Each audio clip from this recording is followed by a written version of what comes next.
Ooh. What are good OKRs for a Scrum Master? So OKRs, objective key results, the idea being it's goal setting. If they're not the day-to-day, then they're likely a stretch. You want good is about 70%. So anything beyond that, you're doing a great job. So what would be those key objectives? Well, the objective is that you have a great team, that you have an environment in which a team can excel. So the objective, straightforward. That is it. Now, that isn't directly measurable, which is where the KRs come in. You can't, just pull out a calculator and work out whether or not you've got a good environment. I'm sure there are research scientists out there who can do, and I'm sure they don't want to spend their time constantly recalculating it on your behalf. So what are those key results? What are the measurable ways that we know that a team has a great environment around it? Well, one of them is psychological safety. The ability to speak truth to power. It is a measurable phenomenon.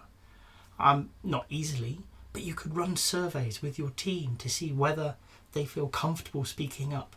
They feel comfortable and confident that there will be no backlash regardless of what they say, as long as it's a reasonable statement. It may not be a popular one, but that's good. So number one, you probably want to start measuring psychological safety. And if you don't know where you are, that's okay. Get a baseline. In fact, your first key result is likely we've baselined any of these really, but our psychological safety in this instance.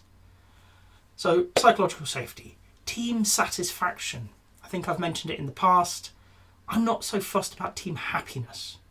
Okay? It's great to be happy at work, but I want people who are satisfied, that they are happy with what they've got and they're not striving for more. They're not swinging from the chandeliers, but every day they come in and they think, yes, I've got a purpose, I do a good job, what I do contributes to something bigger and worthwhile. Okay? So often, simple fist of 5. Hopefully you've got all 4 fingers and your thumb left. If you're in person or on a video, out of 5, how satisfied are you with how the team's working? Satisfaction is actually a better indicator than happiness, because people will stay around if they're satisfied for a long, long time. Even for those low days when they're not happy, they can still be satisfied. Whereas happiness goes up and down. Happiness is affected by many, many things beyond the team environment, things way outside of your control. So team satisfaction, I would be looking at as well. I would be looking at, are the team delivering predictably? So how close are they in their ability to do what they say they can do? Right? As a Scrum Master, what we're doing is we're helping them face reality. Now, we don't have direct control, but we don't have direct control over many of these measures. Okay?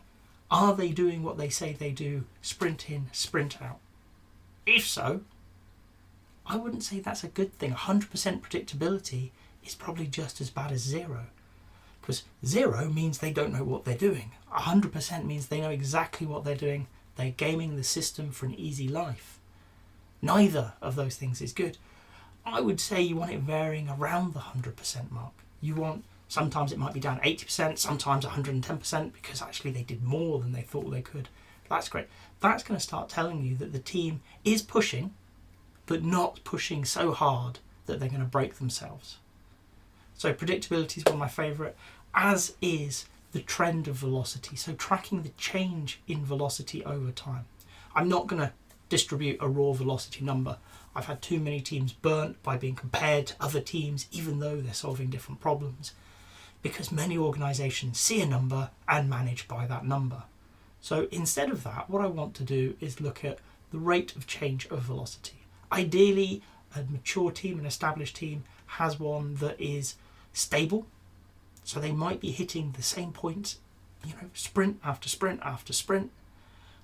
But every so often it ticks up a little bit. They're getting steadily better over time. So this is a low number, and you want it to be fairly low. If it's, they're improving by 25% every sprint, ugh.